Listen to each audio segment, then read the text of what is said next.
20 minutes. And do you want to keep some time for questions? Or? Yeah. I don't think. Yeah. Do you handle your time, or do you want me to just tell you when it's like in 5 minutes before the end? Tell me 5 minutes. Okay. Yeah. Great.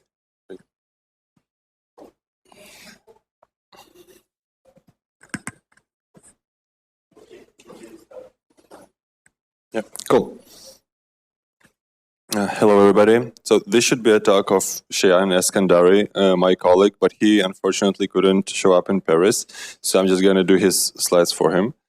So my name is Sergii Kravchenko. I'm working at Consensus Diligence as security auditor, along with Shayan. So he and his colleagues, he's like doing the PhD in Concordia University, Canada, and they made a awesome paper last year. They did the principles of systematization of knowledge. They systemized some knowledge about front running to make some classifications of different types of it and make it more structured. So let's start with few stories of what actually happened in history of front running in Ethereum to show different types of it. So story number one, ICO. Everybody heard about ICOs. They were super popular at some point. The typical ICO looked like that. So they had a website with white paper with any kind of description of what they're doing and lots of promises just to go to the moon. So usually they minted ERC20, they issued ERC20 tokens which were tradable. They had limited time for ICO and had some soft or hard cap, like 30 millions or something, which is still a lot, but better kept. So this was a really good place for any investors because they could, if they are registered at ICO, it's a limited thing. So maybe it requires some KYC or registration or anything. So not everybody could do it. That's why you could just put one in it. You could receive, for example, 1,000 tokens. And at the same time, you could go to crypto markets. You could sell these tokens for more money because more people would want to do it. Not everybody can go to ICO. So price would be most likely higher. And this was just a free money. People would earn it back then.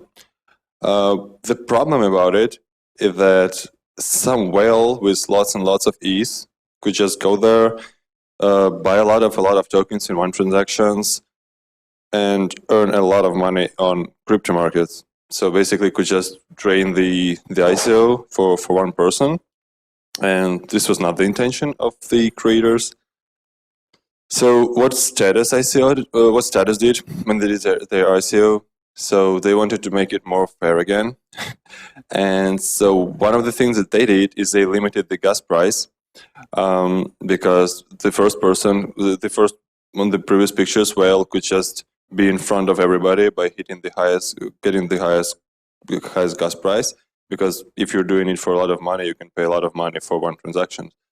So basically, every transaction that has 50 gray or more gas price would just fail, and that would make it more fair. So lots of people could just have this gas price, and they also had dynamic cap or ceiling, so it was growing over time, and no one could do buy a whole ICO limit for one transactions. So if for example, if somebody puts 1,000 ETH in it, there is a cap, and this person returns almost all of his ETH back and some amount of tokens. So it was happening in June 2017, and they raised 300,000 ETH in 16 hours, even though idea was to have this ICO for a month or something. But they were refunded more than 100K attempts of total even more than they actually raised. So people wanted to buy more and more. That seemed kind of sketchy, and the guys did the research in that paper. So they defined successful and failed transactions. Successful transaction is something that resulted in any token purchase. Failed transaction is any transaction that could not do any token purchase, no matter for what reason. So they did the they did the research about mining pools that were back then, most popular ones, and that was like distribution of failed and successful transactions across the mining pools. So that was things that they expected to see, but if you can see F2 pool, this is something that they actually see, which is kind of strange because miners shouldn't really look into the details of transactions, and especially since they have like delegated money, they do not do anything that they shouldn't do. But apparently F2 pool was not like every other. And that's a good example of how mining pool was looking into the transactions and just censored, so they censored all the people's transactions, and they only included their transactions that did the status ICO. So basically, they just bought as much as they could and didn't let other people do it. Just censorship. So that was the first story of how miners can manipulate transactions and do the front running kind of thing. Another story is FOMO3D. Is there anybody who know about this project or maybe even participated in it? I see some. Did you buy the ticket? So that's kind of a gambling game, I guess. So there's some, So the rule of this game is like it's a smart contract. It has a countdown timer. If you want to participate, you buy the ticket. It increases timer by 30 seconds. And if your ticket will be the last, when timer hits 0, then you win the whole pot. And then it goes again and again in different rounds. So everybody just wants to be the last one, but anybody can enter, buy the ticket, and be the last one after. So it's like never-ending game. It had a lot of ETH eventually in its pool. So how it looks like from like from technical perspective. So imagine this is Ethereum and FOMO3D contract working on it. Imagine there's some actor called Walter. Let's call him Walter. He deploys a bunch of sophisticated some contracts that just consumes a lot of gas in some sophisticated way. I'll explain later why it's sophisticated. So Walter buys a ticket, and you see like the timer right now. At some point, like 2 minutes before the timer ends, some other people would also want to buy the tickets. And what Walter does at that point, he just tries to send lots of transactions to his contracts with huge gas price to just stuff the block. And what we see here is that every block after that, we only see his transactions and nobody else can actually participate in it. So basically, he just takes all the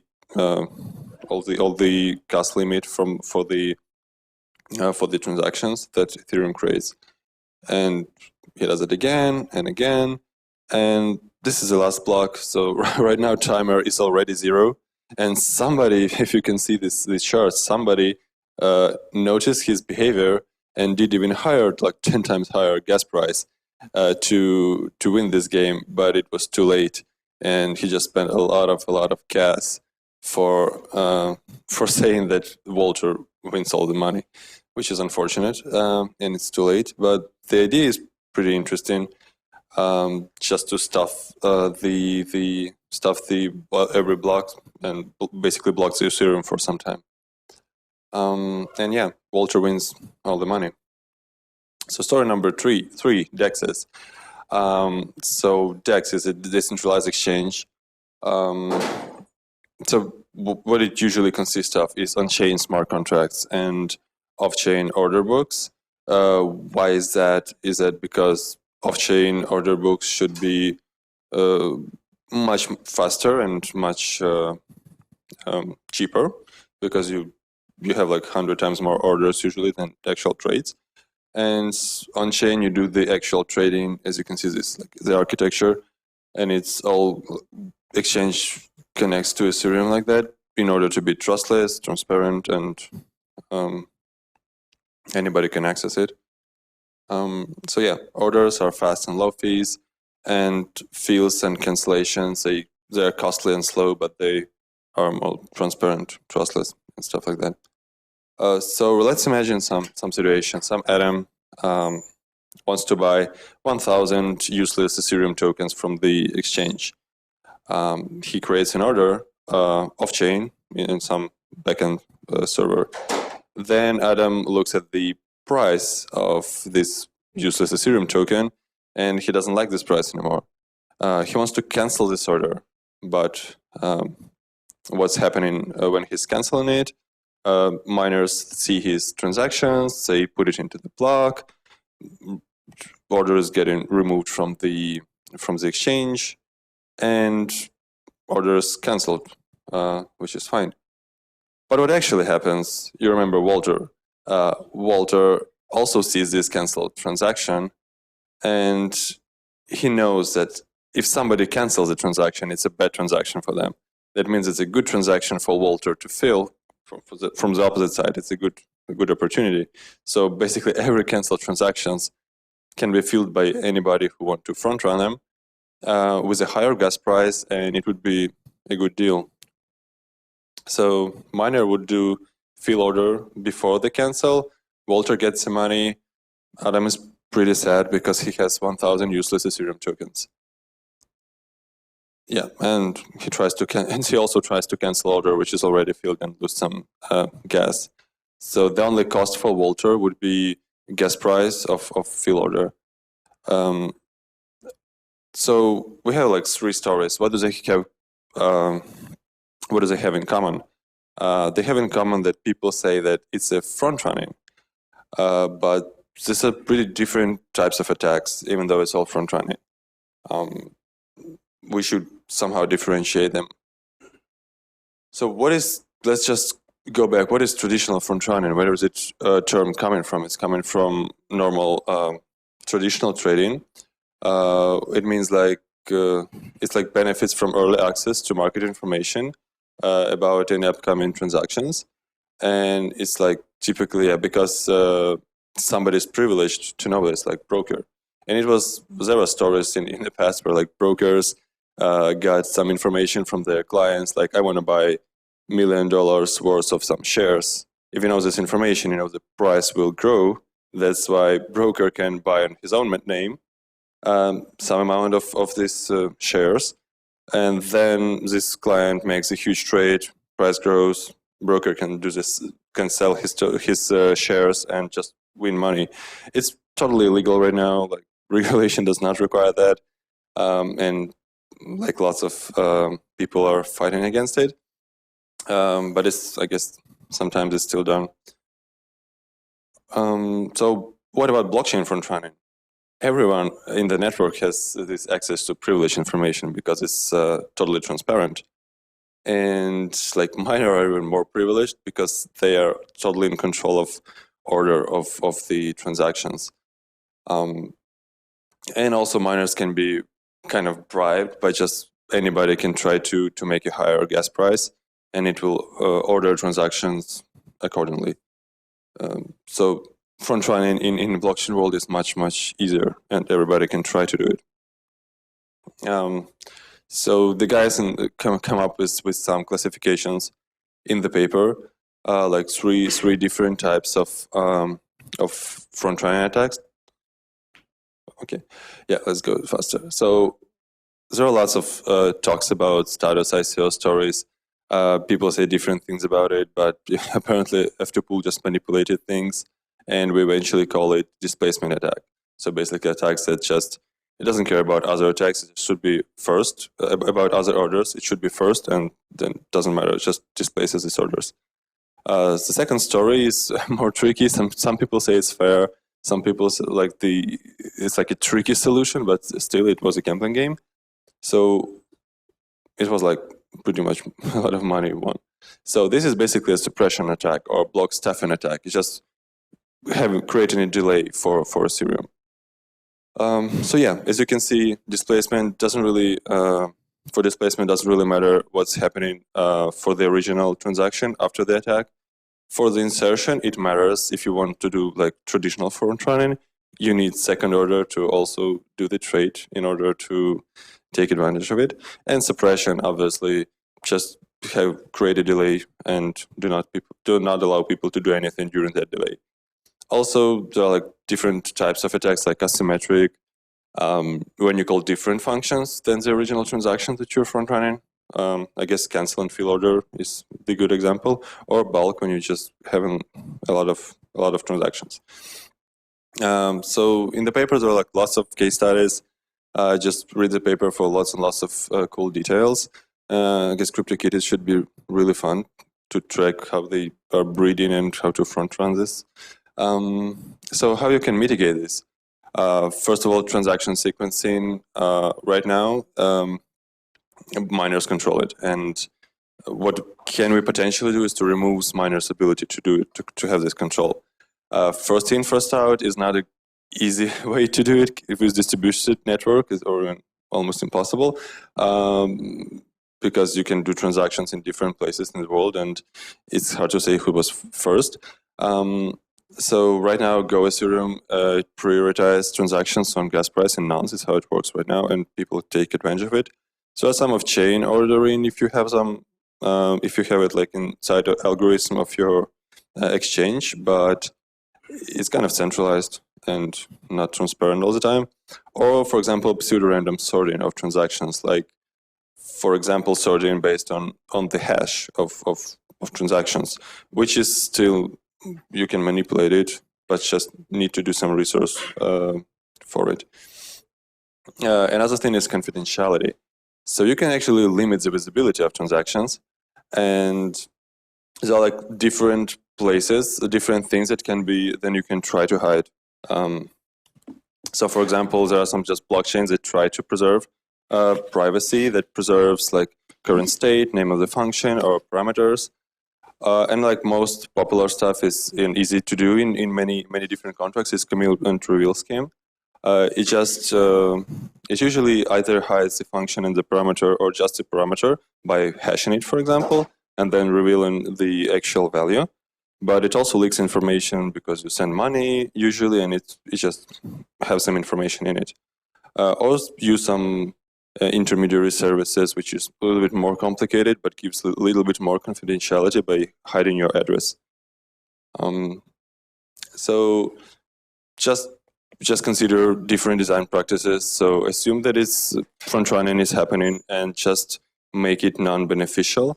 So for example, by doing batch exchanges, you like remove importance of transactions ordering, or do the order book non-time sensitive.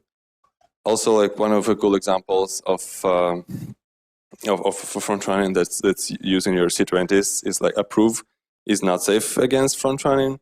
That's why you usually use increase approval or decrease approval. So yeah, just to conclude it, front running is a really popular issue in Ethereum, and it requires lots of research, and I hope we can solve it at some point. Yeah, also cool links. Is Theo is a cool front running attack tool made by Daniel Luca from Consensus Diligence, and Misex is a cool smart contracts tool that might help you to avoid front running in your code. Yeah. So get in touch with Cheyenne, get in touch with Consensus Diligence if you have any questions. And you can get some questions now. Anyone having a question?